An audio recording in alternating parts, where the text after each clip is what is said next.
The Weaponographist is a top-down, roguelike, dungeon-crawling action game, developed by Puuba and published by Mastertronic.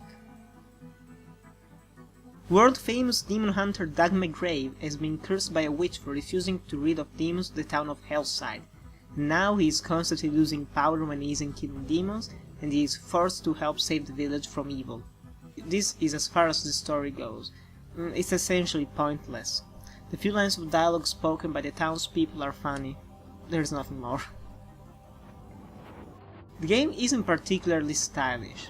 The animated look suits the tone of the game, but the animations aren't all that polished, and the different dungeons have small variations from one another. However, there is a good variety of enemies, some more detailed than others. The game is very similar to The Binding of Isaac, but it doesn't have as much depth. You move with the WASD keys and you attack with the arrow keys. Your objective is to kill all the enemies in each room, to then move to the next one until you arrive to the end level boss. You start out with your fists, and you can pick up the weapons and magic that your enemies drop. They have small durability, and your attack power depends on how much high your combo meter and level is. Every time you die, you will spawn back at the village, and you can buy upgrades for your character, the weapons, and the magic that you found while playing.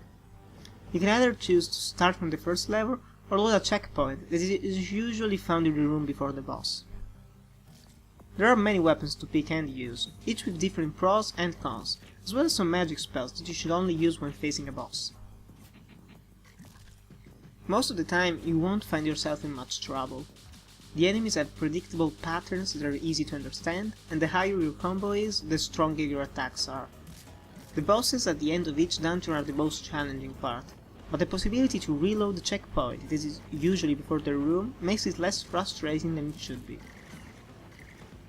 Nothing stands out here. The techno music feels really repetitive and might get on your nerves, and the sound effects aren't varied. As with many roguelike games, the replayability is the strongest point. Trying to defeat the same boss over and over, and leveling up your character and becoming a force of nature makes this an addicting experience that will last for a long time. There are also 19 Steam achievements, and multiple upgrades that are worth unlocking. Overall, if you are looking for a time waster and like games like The Binding of Isaac but aren't looking for something as complex, the Weaponographist is a must buy for you. If you aren't into this kind of game, you will most likely hate it.